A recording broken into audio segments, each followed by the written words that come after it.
तो MP board छात्रों, आप यहाँ पे टेंशन मत लो। मेरे पास यहाँ पे क्लास 10 का देखिए यहाँ पे 7 मार्च का आपका असली क्वेश्चन पेपर आपका यहाँ पे आ चुका है। और अभी तो रुको, क्लाइमैक्स अभी बाकी। मेरे पास यहाँ पे सेट आपका ए का पेपर है और साथ में आपका सेट बी का पेपर है। टेंशन मत लीजिए, हर एक क्वेश्चन का आपको यहाँ पे ओरिजिनल पेपर आपको दिया जाएगा। यदि आप जो है यहाँ पे जो भी छात्र देख रहे हैं, टेंशन फ्री होकर आप एक एक क्वेश्चन रट लेना। सेट ए का भी पेपर है, सेट बी का भी है, इसके साथ सेट सी का और सेट डी, हर एक पेपर को आपको यहाँ पे आंसर दे दिया जाएगा। चैनल को सब्सक्राइब करो पहले, हाँ जल्दी करो। मुझे पता है कि आप लोग नहीं करते, वीडियो देखते हो लेकिन सब्सक्राइब नहीं करते। ये लाल कलर का बटन नहीं से दबाओ, जल्दी दबाओ, जल्दी दबाओ, फिर मैं शुरू करूँ। दबा दो जल्दी, दबा दिया, घंटी भी दबा देना, ठीक है। देखिए ए टू जेड आपका क्वेश्चन पेपर आपका यहाँ पे दिख सकता है, ठीक है। 8 आपके पेज है, 23 क्वेश्चन है और इसके साथ आपको यहाँ पे कोड ही मिल जाएगा, ठीक है। और लास्ट में आपको यहाँ पे 300 विषय कोड है, तो हर एक क्वेश्चन को आपको दिखाएंगे। देखिए अगर मैं बात करूं तो क्वेश्चन पेपर आपका यहाँ से स्टार्ट होता है, देखिए, और यहाँ से स्टार्ट होगा पूरा क्वेश्चन आपका ऑब्जेक्टिव आएगा। ऑब्जेक्टिव के बाद आपका इसमें देखिए यहाँ पे आपका आएगा, देख लीजिए यहाँ पे आएगा आपका यहाँ पे रिक्त स्थान वाले क्वेश्चन, और इसके बाद आपका यहाँ पे आएगा सही जोड़ी वाले क्वेश्चन। इसके बाद आपका यहाँ पे आएगा एक वाक्य में उत्तर वाले क्वेश्चन, सत्य असत्य वाले क्वेश्चन, और इसके बाद आपका यहाँ पे आएगा क्वेश्चन आंसर 6 से लेकर देखिए पूरा आपका अथवा सहित आंसर 13वां 14वां, और इसके बाद आपका 15वां और 16वां 17वां 18वां आपका 21वां। देखिए कैसे आपको मानचित्र भरना है आपको वो भी बताया जाएगा। साथ में आपको यहाँ पे लास्ट क्वेश्चन आपका 23वां है। चलिए फटाफट इनके आंसर देते हैं। और आज के इस वीडियो में देखिए प्रॉपर तरीके से यदि आप इस वीडियो को देख लोगे तो आप यहाँ पे गर्दा मचा दोगे। पूरे 75 में से 75 नंबर हर एक बच्चा लेके आएगा। तो चलिए फटाफट वीडियो को लाइक करिए, चैनल को सब्सक्राइब कर दीजिए, जिससे आपको यहाँ पे पूरे के पूरे नंबर आपको 75 में से 75 नंबर आपको मिल जाए।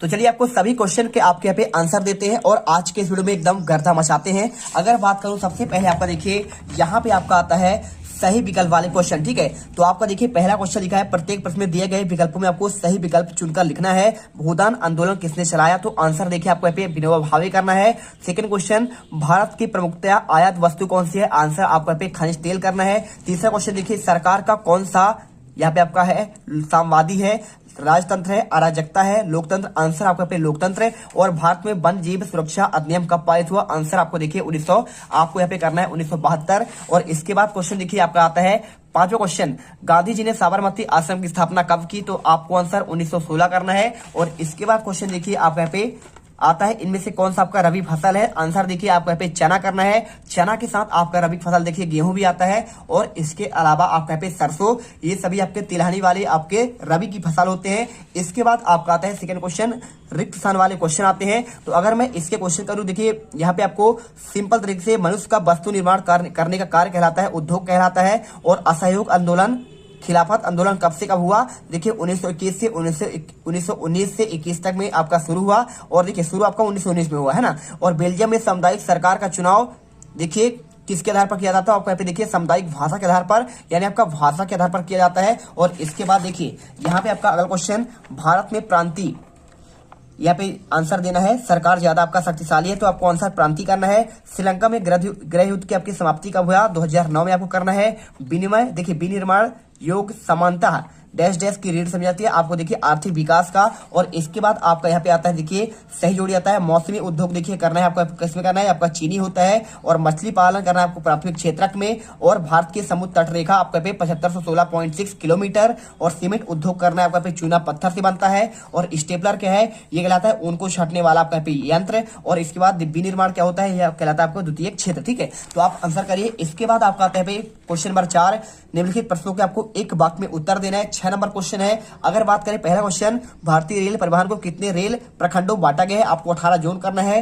दोस्तों, क्या आप भी कक्षा 10वीं व 12वीं के एमपी बोर्ड परीक्षा 2023 के 101% रियल पेपर प्राप्त करना चाहते हैं? तो आपको हमारे पेड कोर्स को ज्वाइन कर लेना है, जिसमें हिंदी अंग्रेजी 10वीं के लिए, गणित विज्ञान सामाजिक विज्ञान संस्कृत तथा 12वीं में साइंस ग्रुप आर्ट्स ग्रुप, यानी कि एक ही कोर्स में सभी सब्जेक्ट के रियल पेपर परीक्षा से पहले ही प्रोवाइड करा दे जाएंगे।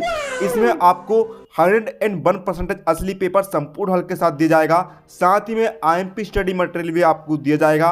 और साथ ही में आपको हमारे द्वारा ऐसे मॉडल पेपर दिए जाएंगे जिसके यदि आप तैयारी करते हो तो आप परीक्षा में 80% से ऊपर आप स्कोर कर सकते हो। ऑफर के कारण आपको यह कोर्स मात्र 199 रुपये में दिया जा रहा है और ये ऑफर केवल 25 फरवरी तक है। बाद में इसकी फ़ीस 500 रुपये कर दी जाएगी। आप यदि इसका एक कोर्स खरीदते हो तो साथ में आपको 2 कोर्स फ्री में दिए जाएंगे। तो ऐप को डाउनलोड करने की लिंक, बैच को ज्वाइन करने की लिंक, और यदि आप समझना चाहते हो कि आपको पेड वॉच किस तरह खरीदना है तो तीनों की लिंक आपको डिस्क्रिप्शन बॉक्स में दे दी गई है। फटाफट आप भी जाइए, फटाफट से आप इसे बाय करिए और टॉपर बन जाइए। अमेरिकी समाज के 2 सामाजिक विभाजन कौन से हैं? अश्वेत अमेरिकी, श्वेत अमेरिकी। ठीक है, आपको आंसर करना पड़ेगा। और जीडीपी में सबसे अधिक योगदान किस क्षेत्र का है? आंसर आपको यहाँ पे सेवा क्षेत्र करना है। 1860 के दशक में कानपुर में कौन सी आपका मिल खुली थी? आपको आंसर एल्गिन मिल करना है। और इसके बाद क्वेश्चन देखिए, लिखा है उद्योग स्थापना विस्तार निवेश की उदार नीति क्या कहते हैं? तो आप कहते हैं उदारीकरण। ये आपका लाए थे मनमोहन सिंह, जब यहाँ पे आपका कांग्रेस की जो थे आपका प्रधानमंत्री बने थे। और इसके बाद देखिए छठा पॉइंट, मानस रिजर्व कहाँ पे है? तो आपको यहाँ पे आंसर असम में कर देना है। इसके साथ देखिए काजीरंगा उद्यान भी आपका यहाँ पे असम में है। तो देखिए इसके बाद क्वेश्चन देखिए आपका आता है सत्य असत्य वाले कथन आते हैं। 6 नंबर क्वेश्चन है। पहला क्वेश्चन, सामुदायिक सरकार की व्यवस्था क्या आपका बेल्जियम में है? तो बिल्कुल आपका बेल्जियम में आपका सामुदायिक सरकार है। वहां पे भाषा के आधार पर यहाँ पे सरकार चुनी जाती है। आपको यहाँ पे सत्य करना है। पहला क्वेश्चन था बेरोजगारी की आशंका के कारण मजदूरी या फिर प्रौद्योगिक पसंद करते हैं। तो देखिए आपको यहाँ पे बेरोजगारी के आशंका कारण नहीं, ये उनकी मजबूरी होती है। ठीक है, तो आपको आंसर देखिए यहाँ पे आपको असत्य करना है। इसके बाद भारत के पड़ोसी देशों में मानव विकास के लिहाज से नेपाल की क्या स्थिति अच्छी है? तो आपका स्थिति है नहीं, तो आपको असत्य करना है। कोलकाता के आपका एक नदी पत्तन है, तो बिल्कुल आपका यहाँ पे सत्य है। देखिए कोलकाता के आपका यहाँ पे वहाँ पे आपका हुगली नदी पर आपका यहाँ पे बना हुआ बंदरगाह है। और इसके साथ आपका बहुत सारे कोचीन बंदरगाह है। आपने सुना होगा मुंबई में आपका बंदरगाह है, विशाखापट्टनम बंदरगाह है ना। तो आपको यहाँ पे बहुत सारे आपके बंदरगाह हैं, आपको याद कर लेना। पारादीप हो गया, नौहवा सेवा हो गया। और जर्मनी और स्वीडन देशों में नस्ल भेदी समाज है, तो आपको यहाँ पे आंसर असत्य करना है। भारतीय रेल मार्ग की आपकी लंबाई क्या एशिया में सबसे अधिक है? तो आपको यहाँ पे देखिए बिल्कुल आपका सबसे अधिक है एशिया में। और दूसरे नंबर आपका चीन आता है। और पूरे विश्व में दूसरे स्थान पर आता है भारत आपका अमेरिका के बाद। तो आपको सत्य करना है। देखिए आपको एक एक क्वेश्चन अच्छे से आपको पढ़ लेना है, क्योंकि आपको ये क्वेश्चन डायरेक्टली आपको देखने को मिलेंगे। ठीक है, चलिए इसके बाद आपका क्वेश्चन आता है। देखिए यहाँ पे क्वेश्चन नंबर आपका यहाँ पे 6 आता है। आयु के आधार पर जड़ोल मृदा को किन 2 भागों में बांटा गया है? अगर मैं इसके आंसर की बात करूं, अथवा क्वेश्चन देखिए, मृदा बनने की प्रक्रिया में कौन कौन सा आपका कारक महत्वपूर्ण है? चलिए आपको आंसर देते हैं। तो देखिए अगर मैं इसके आंसर की बात करूं तो आपको सिंपल तरीके से आयु के आधार पर देखिए जड़ोल को आपको यहाँ पे देखिए 2 प्रकार बांटा गया है, प्राचीन जड़ोढ़क मृदा और दूसरा आपका पे नवीन जड़ोढ़क आपका मृदा। तो आप आंसर यहाँ पे ये दोनों क्वेश्चन आप आंसर अच्छे से करिए। साथ में क्वेश्चन यहाँ पे दिया गया देखिए, मृदा बनने की प्रक्रिया में कौन कौन सा कारक आपका महत्वपूर्ण है? अगर आपको इस क्वेश्चन के आंसर की बात करूं तो आपको यहाँ पे देखिए कौन कौन से कारक होते हैं। तो आपको यहाँ पे उच्चावाच जनक सेल होता है, जलवायु, वनस्पति, सस्तर सेल और आपका अन्य जैव पदार्थ मुख्य कारक है। ठीक है, तो आप आंसर यहाँ पे आप इसे याद कर लेंगे और इसके बाद आपको यहाँ पे अच्छे से स्क्रीनशॉट कर लेना है। अगला क्वेश्चन आपको यहाँ पे दिया गया है, पट्टी कृषि किसे कहते हैं और मृदा अपरदन को नियंत्रित करने वाले किन्हीं 2 आपके विधियों की आपको व्याख्या करना है। तो देखिए अगर मैं बात करूं पट्टी कृषि, तो आपको यहाँ पे आंसर देखिए क्या होता है। हिमालय पर्वतीय क्षेत्रों में प्रदेशों में फसलों के बीच घास की पट्टियां उगाई जाती है। किसके बीच? देखिए हिमालय प्रदेश की बात कर रहे हैं। फसलों के बीच में क्या होता है, फसल 2 होती है, 2 फसल हो गए, उनके बीच में आपका यहाँ पे जो उगाया जाता है घास, ये पवनों द्वारा जनित बल को कमजोर करती हैं। इस तरीके से पट्टी को कृषि पट्टी कहते हैं। ठीक है, चलिए इसके बाद आपको क्वेश्चन दिया है, मृदा अपरदन को नियंत्रित करने वाले 2 विधि की बात कर रहा है। तो 2 विधि आपका देखिए मिट्टी कटाव की बात कर रहा है कि आप यदि मृदा अपरदन मतलब क्या होता है, मिट्टी कटाव, तो उसे कैसे रोकेंगे? तो एक करते हैं आप बांध का निर्माण कर दीजिए, दूसरा कर दीजिए वृक्षारोपण। आप ये 2 चीज अगर कर दिए, पेड़ पौधे लगा दिए, तो आप ऑलरेडी आपका पे मिट्टी कटाव क्या होगा, जम जाएगा और मिट्टी बहना बंद हो जाएगा। ठीक है, यहाँ पे और बांधों का निर्माण कर देंगे, सिंपल सी बात है, मिट्टी कटाव बंद होगा। और इसके बाद क्वेश्चन देखिए यहाँ पे आपका दिया गया 8वां, रोपण कृषि की आपको 2 विशेषताएं बताना है। भारत की प्रमुख रबी और खरीफ फसलों में आपको यहाँ पे नाम बताना है। चलिए अगर मैं इसके आंसर की बात करूं तो देखिए आपको मिल जाएगा यहाँ पे रोपण कृषि की आपको 2 विशेषता। पहला लिखना है आपको, रोपण कृषि एक प्रकार का वाणिज्यिक खेती होती है। और दूसरा पॉइंट, रोपण कृषि में लंबे चौड़े क्षेत्र में एकल फसल बोई जाती है। आप आंसर ये कर लीजिए। और साथ में क्वेश्चन देखिए आपको यहाँ पे पूछा गया है रबी और खरीफ फसलों में अंतर। तो आप आंसर देखिए आप ये कर दीजिए, गेहूं, जौ, मटर, चना और सरसों रबी की फसलें कहलाती हैं। और देखिए अंतर की बात कर रहे हैं ना, तो आपको अंतर जो है आपको अंतर के हिसाब से करना पड़ेगा। ठीक है, तो आप देखिए यहाँ पे आपके फसलों के नाम पूछा गया है, तो आप आंसर यहाँ पे आप सिंपल कर दीजिए। खरीफ फसल की, रबी में आपका गेहूं होगा, जौ, मटर, चना और सरसों होगा, और खरीफ में आपका चावल, मक्का, ज्वार, बाजरा, अरहर, मूंग, उड़द, कपास, जूट और आपका मूंगफली हो जाएगा। इसके बाद अगर बात करूं यहाँ पे क्वेश्चन नंबर आपको यहाँ पे दिया गया है 9 नंबर में, भारत के प्रमुख लौह अयस्क इस्पात केंद्रों के आपको नाम बताना है। तो अगर इस क्वेश्चन की आंसर की बात करें, बस उद्योग को किन किन 5 वर्गों में बांटा गया है, तो क्वेश्चन 9 का आंसर देखिए यहाँ पे आपको मिलेगा।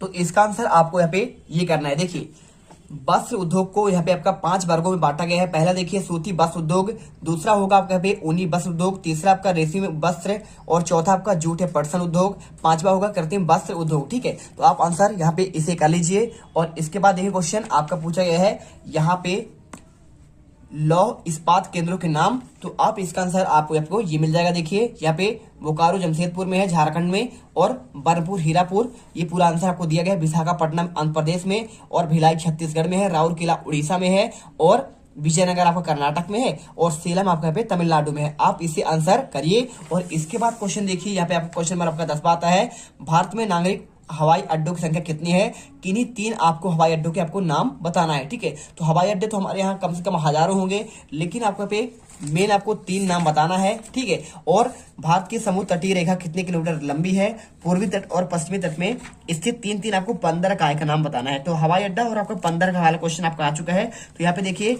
टोटल अगर हवाई अड्डों की बात करें तो 91 हवाई अड्डे हैं हमारे पूरे भारत में, और प्रमुख है देखिए नेताजी सुभाष चंद्र बोस, छत्रपति शिवाजी मुंबई में, और इंदिरा गांधी है आपका यहाँ पे दिल्ली पे। ठीक है, तो आप आंसर नेताजी सुभाष चंद्र बोस जानते हैं, आपको कोलकाता के थे तो कोलकाता में होगा, शिवाजी कहाँ के थे, मुंबई के थे, तो आपको मुंबई करना है, इंदिरा गांधी यहाँ पे आपका दिल्ली करना है। और इसके बाद समुद्र तट की लंबाई की बात करें तो देखिए 7516.6 किलोमीटर लंबी है, और पूर्वी तट पर बंदरगाह कौन सा है, कोलकाता है, हल्दिया है, पारादीप है। देखिए हल्दिया आपका पे कोलकाता में है ना, और यानी पश्चिम बंगाल में, और कोलकाता हल्दिया पश्चिम बंगाल में, और पारादीप आपका उड़ीसा में, कोच्चि है आपका कोचीन में यानी आपका केरल में, और साथ में मंगलोर ये आपका कहाँ पे है, कर्नाटक में है, नोहवा सेवा आपका यहाँ पे मुंबई में है। यानी आपका पूरे आपको अगर चित्र देखेंगे तो आपको समझ में एक पूर्वी ओर है और एक आपका पे पश्चिमी ओर है। ठीक है, जिधर आपका अरब सागर है और पूर्वी ओर आपका पे बंगाल की खाड़ी है। अगर मैं इसके बाद क्वेश्चन देखूं, यहाँ पे क्वेश्चन नंबर आपका 11वां, तो देखिए लिखा है प्रमुख पत्तन और आपका लघु पत्तन में आपको अंतर बताना है। साथ में व्यापार से आप क्या समझते हैं,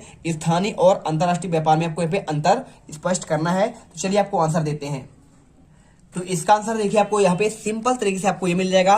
ये बड़े पत्तन होते हैं, प्रमुख पत्तन क्या होते हैं, बड़े पत्तन होते हैं जहां आने और जाने वाले राष्ट्रीय अंतर्राष्ट्रीय जहाजों के लिए सुविधा उपलब्ध होती है।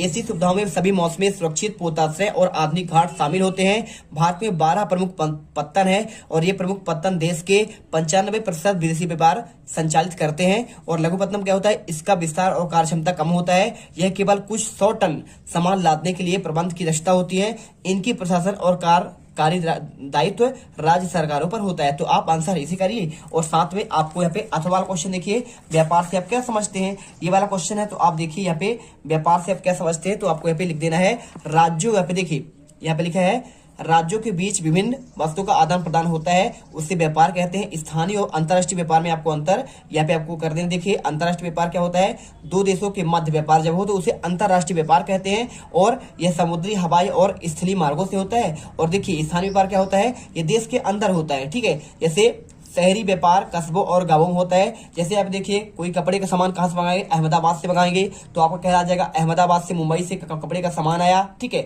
आपके जबलपुर में आया, इंदौर में आया, फिर आपका भोपाल में आया, तो खोला जाएगा आपका पे स्थानीय व्यापार। और अंतर्राष्ट्रीय यानी आपका यदि विदेश से आता है तो उसे कहेंगे अंतर्राष्ट्रीय व्यापार। और इसके बाद क्वेश्चन देखिए, यहाँ पे आपको क्वेश्चन नंबर आता है आपका 12वां, अफ्रीका में आने के लिए यूरोपियों के लिए मुख्य आकर्षण का कारण क्या था। तो आपको यहाँ पे हर एक क्वेश्चन को अथवा सहित याद करना है, तभी आपके यहाँ पे पूरे पेपर आपके फंसेंगे। पूरे आप 75 में 75 नंबर लाएंगे। विनिमय दर का आपको यहाँ पे अर्थ बताना है। तो क्वेश्चन देखिए आपको 12 का आंसर आपको यहाँ पे सिंपल तरीके से आपको कर देना है। देखिए ये क्वेश्चन, यूरोपीय देश खनिज संसाधनों के लिए अफ्रीका की ओर आकर्षित हुए और अफ्रीका के विशाल भूक्षेत्रों और बाजार में यूरोपीय देशों ने कब्जा कर लिया। तो आपको क्वेश्चन का आंसर ये करना है। और इसके बाद क्वेश्चन देखिए यहाँ पे अथवा क्वेश्चन आपको जो दिया गया है विनिमय दर की बात कर रहा है, तो विनिमय दर देखिए आपको यहाँ पे ये आंसर कर देना है। इस व्यवस्था के जरिए अंतर्राष्ट्रीय व्यापार की सुविधा के लिए विभिन्न देशों के लिए इस राष्ट्रीय मुद्राओं को एक दूसरे के साथ जोड़ा जाता है और एक दूसरे देश से मुद्राओं की खरीद बिक्री की जाती है, ठीक है। और ये कर लीजिए, अगर आपको पढ़ना है तो आयात शुल्क के बारे में आप इसे पढ़ सकते हैं। और इसके अलावा देखिए कुछ क्वेश्चन आपको यहाँ पे दिए गए हैं, आप इन्हें पढ़ लीजिएगा, ठीक है। जैसे रेशम मार्ग क्यों आपका महत्वपूर्ण था, दूसरा सेट आपका यहाँ पे रेडी है, उसका आंसर आपको यहाँ पे ऑलरेडी क्वेश्चन आपका आएगा।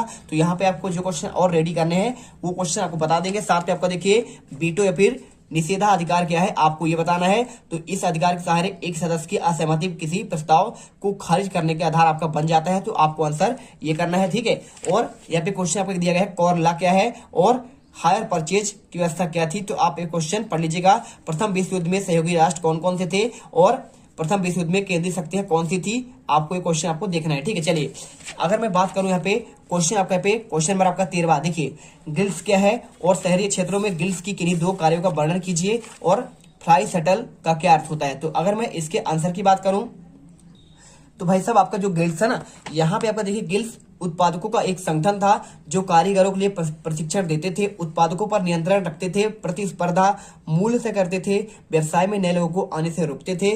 और इसके अलावा देखिए क्वेश्चन फ्लाई शटल की बात कर रहे हैं, तो यह रस्सियों और पुलियों के जरिए चलने वाला एक यांत्रिक औजार है जिसका बुनाई के लिए इस्तेमाल किया जाता है, ठीक है। तो आपका होता है फ्लाई शटल। और इसके अलावा देखिए आपका दूसरा सेट में आपको यहाँ पे आंसर गुमास्ता, स्पिनिंग जेनी, प्राच्य शब्द का अर्थ, ये सारे क्वेश्चन आपके आएंगे। तो आपको आंसर टेंशन नहीं लेना, सभी आंसर आपको मिल जाएंगे। तो क्वेश्चन आपका देखिए 14 नंबर था, छपी हुई किताबों की शुरुआत कहां पे हुई। तो अगर मैं इसके आंसर की बात करूं तो आपको देखिए आंसर यहां पे कर देना है, पूरा आंसर आपको मिल जाएगा। छपी हुई किताबों का शुरुआत आपका चीन से हुआ था। तकरीबन 594 ईस्वी में चीन की स्याही लगे काठ के ब्लॉक या फिर तख्ती पर कागज के रगड़कर किताबें छापी जाती थी। और चूंकि पतले छिद्रित कागज के दोनों तरफ छपाई संभव नहीं था, इसलिए पारंपरिक चीनी किताब एकार्डियन शैली में किनारों पर मोड़कर बाद में सिलकर उसे बनाई जाती थी। किताबों का सुलेख करने के लिए लोग दक्ष सुलेख या फिर खुशनवेजी होते थे जो हाथ से बड़े बड़े सुंदर और सुडल अक्षरों से सही सही कलात्मक लिखाई करते थे। और इसके बाद क्वेश्चन देखिए यहाँ पे आपका आता है अथवा वाला क्वेश्चन, लिखा है कारखानों में काम करने वाले मजदूरों के संबंध में लेखक ने 20वीं सदी के मध्य आपको यहाँ पे वर्णन करना है। तो अगर मैं इसके आंसर की बात करूं तो आपको आंसर देखिए, ये आपको आंसर लिखना है 20वीं सदी के मध्य कारखानों में मजदूरों से बहुत ज्यादा काम लिया जाता था। इसी संदर्भ में कानपुर के मिल मजदूर काशी बाबा ने 1938 में एक छोटे बड़े सवाल लिखकर छापकर जाति तथा वर्गीय शोषण के बीच एक रिश्ता समझाने की कोशिश किया था। आपको ये आंसर करना है। और इसके बाद क्वेश्चन देखिए यहाँ पे आपको आंसर इसको लिखने के बाद क्वेश्चन आपका आता है 15वां नंबर, चेप बुक और आपका यहाँ पे चेपमैन से क्या तात्पर्य है। तो अगर मैं इसके क्वेश्चन के आंसर की बात करूं तो आपको आंसर देखिए, आपको यहाँ पे ये लिखना है, आपका लिखा गया है देखिए यहाँ पे चेप बुक क्या होता था, पॉकेट बुक के आकार की एक किताबों के लिए इस्तेमाल किया जाने वाला शब्द। इन्हें आमतौर पर फेरी वाले बेचते थे। ये 16वीं सदी की मुद्रण क्रांति के समय लोकप्रिय हुआ था। आप करना है। और चेपमैन के देखिए सिंपल सी बात है, पॉकेट बुक हुआ करना, ठीक है। तो आप इसे जैसे आप यहाँ पे आपको आज के समय में आपको यहाँ पे डिक्शनरी कहते हैं, वही आपका चेप बुक था। और चेपमैन क्या था, इंग्लैंड में पेनी चेप्स बुक से एक पैसिया किताबें बेचने वाला, देखिए जो यहाँ पे आपका किताबें बेचते थे उसे कहते चेपमैन कहते थे, ठीक है। और इसके बाद क्वेश्चन देखिए यहाँ पे आपका प्लाटेन क्या है। तो प्लाटेन का आंसर देखिए, लेटर प्रेस छपाई में प्लाटेन एक बोर्ड होता है और जिसे छोटे कागज के पीछे दबाकर टाइप की छाप की जाती थी। पहले यह बोर्ड का काठ का होता था और बाद में इस्पात का बनने लगा, ठीक है। आपको आंसर करना है। और इसके बाद क्वेश्चन देखिए 16वां, निजी क्षेत्र से क्या तात्पर्य है। और साथ में आपको यहाँ पे पूछा गया है प्रोटेस्टेंट धर्म सुधार आपका क्या है, ठीक है। तो निजी क्षेत्र देखिए आपको यहाँ पे आंसर इसका आपको मिल जाएगा। हर एक क्वेश्चन का आपको आंसर यहाँ पे दिया जाएगा। निजी क्षेत्र की बात करें अगर मैं, तो ये रहा इसका आंसर, आप लिख दीजिए।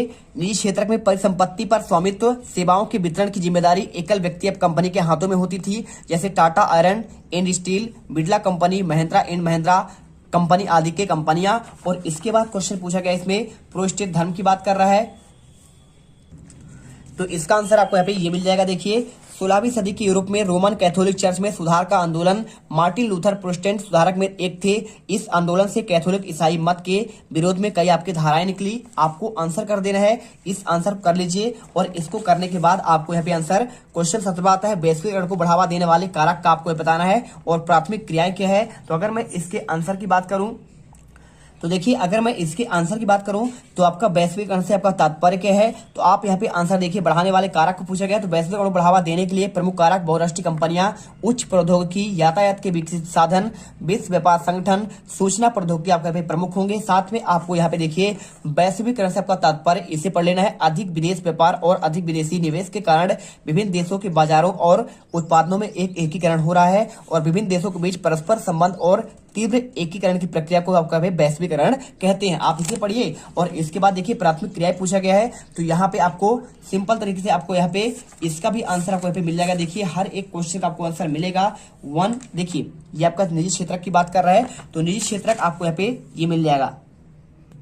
तो यहाँ पर देखिए आपको यहाँ पे प्राथमिक आपका क्रियाएं की बात कर रहा है, तो प्राथमिक क्रियात्मक आपको लिख देना है, हम प्राकृतिक संसाधनों का प्रयोग करके किसी वस्तु का उत्पादन करते हैं, इसे प्राथमिक क्षेत्रक कहते हैं। जैसे कृषि आपका यहाँ पे देखिए कैसे से आपका धान की खेती, गेहूं की खेती आपका होता है, रबी और खरीफ वाले फसल, मत्स्य पालन होता है आपका प्राथमिक होता है, और पशुपालन और खनन आपके ये कहला जाएंगे प्राथमिक आप क्रियाएं कहलाएंगे। और इसके अलावा देखिए आप यहाँ पे देखेंगे क्वेश्चन आपका यहाँ पे 18वां लिखा गया है, जैव विविधता से क्या आशय है, यह मानव जीवन के लिए क्यों आवश्यक है और वनों का संरक्षण क्यों आवश्यक है। तो सबसे पहले आप देखिए यहाँ पे जैव विविधता, तो जैव विविधता क्या होता है, जैव विविधता वन्य जीवन और कृषि फसलों के लिए विविधता का प्रतीक है। भाई जैव विविधता मतलब आपका एक ही जगह पर जीव जंतु भी हो, मनुष्य भी हो, पेड़ पौधे भी हो, पशु पक्षियां भी हो, सब कुछ हो, वो कहलाता है आपका पे बायोडाइवर्सिटी कहलाता है। और ये क्वेश्चन आपका पे 101% डायरेक्टली छपेगा।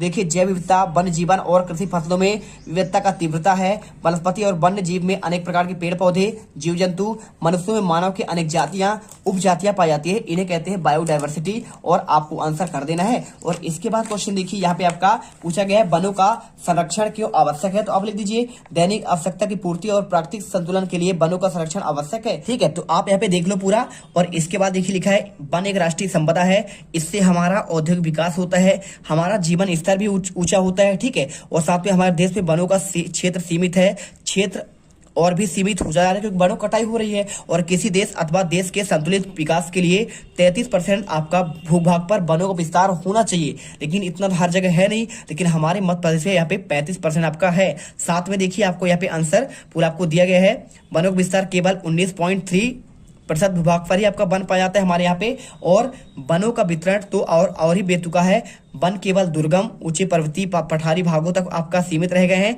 दुर्गम क्षेत्रों में वनों का उपयोग आपका कठिन हो चुका है। बढ़ती हुई जनसंख्या और उनकी बढ़ती हुई आवश्यकता की पूर्ति के लिए वनों कारणों पर दबाव निरंतर बढ़ रहा है और वनों का संरक्षण और उनका विस्तार करना आपका अत्यंत आवश्यक है। आप ये करिए। और इसके बाद क्वेश्चन देखिए यहाँ पे दिया गया है, क्वेश्चन आपका देखिए 19वां, संघात्मक शासन की व्यवस्था के दो आपका प्रमुख तरीकों का वर्णन और भारतीय संविधान के केंद्र और राज्यों के बीच शक्तियों का आपको बंटवारा का बताना है आंसर। तो सबसे पहले आपको यहाँ पे आंसर देते हैं, इसके तरीकों के वर्णन की बात कर रहे हैं, तो आपको यहाँ पे तरीके देखिए आपको यहाँ पे दिए गए हैं। आपका 2 या 2 से अधिक स्वतंत्र राष्ट्र साथ आकर बड़ी इकाइयां गठित करके संघ का निर्माण किया जा सकता है। और साथ में दूसरा तरीका है एक बड़े देश द्वारा अपना आंतरिक विविधता को ध्यान में रखते हुए राज्यों का गठन करना और फिर राष्ट्रीय सरकार के बीच सत्ता का बंटवारा कर देना। आपको यहाँ पे दोनों पॉइंट याद करने हैं। साथ में देखिए यहाँ पे पूछा गया है संविधान में केंद्र और राज्यों की शक्ति का बंटवारा की बात कर रहा है, तो आपको देखिए 3 प्रकार से किया गया है। पहला आपका देखिए 3 सूचियां आपको दिए गए हैं विधायी शक्तियों को, आपको देखिए लिखा ना, भारतीय संविधान में स्पष्ट रूप से केंद्र और राज्य सरकारों के बीच विधायी शक्तियों को 3 हिस्सों में बांटा गया है। पहला आपका संघ सूची, इसमें होता है प्रतिरक्षा होता है, विदेश, बैंकिंग, संचार होता है। राज्य सूची में देखिए पुलिस होते हैं, व्यापार होते हैं, वाणिज्य, कृषि और सिंचाई आपका पे राज्य सूची के अंतर्गत आते हैं। संवर्ती आपका देखिए दोनों आता है, शिक्षा भी दोनों आता है, केंद्र और राज्य मिलकर करते हैं, वन का भी आपको करते हैं केंद्र और राज्य, विवाह, मजदूर संघ जैसे आपके विषय आपके शामिल होते हैं। आपको आंसर कर लेना है। और इसके बाद क्वेश्चन देखिए यहाँ पे आपका पूछा गया है मुद्रा आवश्यकताओं के दोहरे सहयोग की समस्या को किस तरह सुलझाती है, आप अपनी ओर से उदाहरण देकर समझाइए। ऊर्जा संसाधन संरक्षण आपका क्यों आपका आवश्यक है। अगर मैं इनके आंसर की बात करूं तो देखिए आपका इसका अगर मैं आंसर की बात करूं पहले वाले का, तो आपको आंसर देखिए आपका मेन वाले क्वेश्चन का आंसर आपको ही मिल जाएगा। पूरा आंसर यहाँ पे आप देख लो, मुद्रा विनिमय प्रणाली वस्तु विनिमय प्रणाली से आपका अधिक उत्तम है। आवश्यकता के दोहरे सहयोग की समस्या वस्तु विनिमय में कठिन समस्या है। ठीक है, आप यहाँ पे आंसर कर लीजिए। ठीक है, जैसे उदाहरण दिया गया है, यदि एक जूते का निर्माण गेहूं की आवश्यकता है तो उसे पहले गेहूं वाला ढूंढना होगा और जिसके पास न केवल गेहूं हो बल्कि उसके जूते भी हो, क्योंकि तभी ना आप यहाँ पे क्या है विनिमय का आपके पे मुद्रा विनिमय कर सकते हैं। ठीक है, उसका लेंगे और अपना दे देंगे। और इसके बाद क्वेश्चन देखिए यहाँ पे दिया गया है ऊर्जा संसाधन आपका क्यों आवश्यक है। तो आप देखिए मुद्रा की विनिमय के माध्यम के रूप में व्याख्या, आपको क्वेश्चन आप देख लीजिएगा। 7वें क्वेश्चन की बात करूं अगर मैं, देखिए यहाँ पे आपका दिया गया है, इसमें मुद्रा का वर्गीकरण की व्याख्या कर रहा है। तो पूर्ण मुद्रा, प्रतिनिधि मुद्रा, शाख मुद्रा, इसके आपके प्रकार होंगे, इनको आप एक बार पढ़ लीजिएगा और आपको यहाँ पे मिल जाएगा आंसर। देखिए आपका अथवा वाले का आंसर,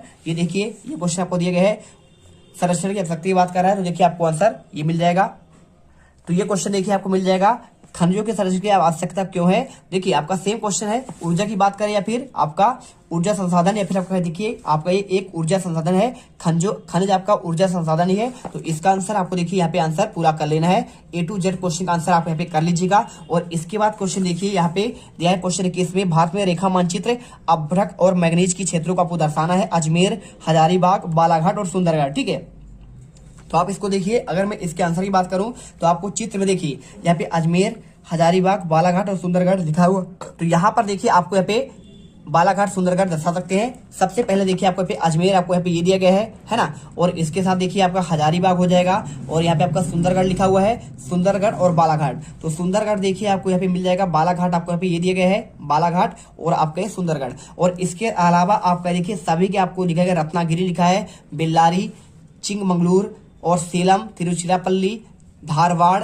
बैलाडीला, और इसके साथ देखिए आपका पे ये आपका गया, जयपुर, जबलपुर, रायपुर, ये आपके सभी क्या हैं, यहाँ पे आपके खनिज आपके लौह अयस्क वाले क्षेत्र कहलाते हैं। तो आप इन्हें कर लीजिएगा। और इसके बाद क्वेश्चन देखिए आपको यहाँ पे मिलेगा क्वेश्चन 22वां, भारत में सौर ऊर्जा का भविष्य उज्जवल क्यों है। तो ये क्वेश्चन का अगर मैं आंसर की बात करूं तो इसका आंसर देखिए आपको ये मिल जाएगा, पूरा लिखा है, भारत में ऊर्जा का भविष्य उज्जवल होने का निम्न कारण है। भारत एक उष्णकटिबंधीय देश है जहां पर सूर्य प्रकाश साल भर प्राप्त होता है और यहाँ सौर ऊर्जा के दोहन असीम संभावनाएं हैं। आप ये देख लो, पूरा आंसर यहाँ पे कर लीजिएगा। ठीक है, प्रॉपर तरीके से आप यहाँ पे आंसर करिए। और इसके बाद क्वेश्चन देखिए आपको यहाँ पे मिलेगा, क्वेश्चन आपका 23वां लिखा है आपको यहाँ पे 22वां, उपनिवेशवाद में राष्ट्रवाद के उदय की प्रक्रिया उपनिवेशवाद विरोधी आंदोलन से जुड़ी हुई है। और आपका यहाँ पे 23वां। ठीक है, चलिए आपको एक करके आंसर देते हैं अथवा का। तो आपका देखिए यहाँ पे आपको इसका आंसर मैं अगर देखूं तो आपको आंसर ये आपको मिल जाएगा 35 पे, देखिए ये वाला। तो आपको आंसर ये क्वेश्चन है और इसका आंसर प्रॉपर आपको यहाँ पे याद करना पड़ेगा। पहले देखिए का, खा, और आपको यहाँ पे ये पॉइंट दिए, भारतीयों को विश्व का संपर्क, आर्थिक प्रभाव, सांप्रदायिकता एकता और प्राकृतिक संकट। ठीक है, आप इसे करिए, ये पूरा आंसर आपको मिल जाएगा। और इसके बाद क्वेश्चन देखिए आपको यहाँ पे मिलेगा, भारत में राष्ट्रवाद की भावना पनपने के किन किन कारणों का योगदान है। तो इस क्वेश्चन का आंसर देखिए आपको ये मिल जाएगा, क्वेश्चन देख लीजिए और इसका प्रॉपर आपको यहाँ पे आंसर रेडी करना है। और इसके अलावा क्वेश्चन देखिए, राजनीतिक दल का क्या अर्थ होता है, राजनीतिक दलों के आपको क्या सामने आपके चुनौतियां हैं। देखिए अगर मैं बात करूं राजनीतिक दल की परिभाषा, तो आपको देखिए ये क्वेश्चन आपका 2022 में आपका ऑलरेडी आ चुका है। तो आप इसे देख लो पूरा आंसर। राजनीतिक दल लोग एक ऐसा संगठित समूह है जो देश के राजनीतिक और आर्थिक समस्याओं के बारे में समान विचार रखते हैं, जो संवैधानिक और उपायों द्वारा सरकार पर नियंत्रण प्राप्त करने के लिए प्रयत्न करते हैं। ये क्वेश्चन। और इसके बाद आपको यहाँ पे बात कर रहा है इनके सामने क्या क्या चुनौतियां हैं। तो देखिए आंतरिक लोकतंत्र का अभाव है, वंशवाद की चुनौती है, ठीक है, धन और अपराधी तत्वों की घुसपैठ और विकल्पहीनता की स्थिति। ठीक है, आपको आंसर ये कर लेना है। और इसके बाद क्वेश्चन देखिए यहाँ पे आपको ये क्वेश्चन आपके कंप्लीट होते हैं। इसके अलावा मैं आपको कुछ आपके इंपॉर्टेंट क्वेश्चन दे रहा हूं। देखिए दांडी यात्रा से आप क्या समझते हैं, आप इसे जरूर पढ़िएगा। साथ में आपको यहाँ पे असहयोग आंदोलन की बात कर रहा है, महात्मा गांधी का नमक यात्रा का आपको यहाँ पे वर्णन करना है। ये क्वेश्चन ऐसे हैं जो आपको यहाँ पे डायरेक्टली आपको पेपर में आपको देखे जाएंगे। साइमन कमीशन पर टिप्पणी, आपका दूसरे सेट का जो पेपर इसके बाद आने वाला है उसमें ऑलरेडी आपके क्वेश्चन मिलेंगे। लेकिन अगर आप यहाँ पे सेकंड वीडियो आप किसी कारणवश आप नहीं देख पाते हैं तो आप ये देखिए जलियांवाला हत्याकांड के बारे में। यहाँ पे अच्छे से इनको याद करना है। देखिए आपको मैं कुछ आपके इंपॉर्टेंट क्वेश्चन आपको बता दे रहा हूं जो आपको यहाँ पे अभी से आपको रेडी कर लेना है। अभी आपके पास पेपर में काफी दिन आपका समय है, ठीक है। तो आप यहाँ पे हर एक क्वेश्चन आप अच्छे से यहाँ पे याद कर लेना। जैसे आपका यहाँ पे दिया गया, देखिए यहाँ पे आपका लिखा गया है केनाल कॉलोनी किसे कहते हैं, तो आप इसे भी पढ़ लीजिएगा एक बार। और इसके अलावा देखिए कुछ आपके क्वेश्चन अन्य आपके यहाँ पे चैप्टर पर मिलेंगे।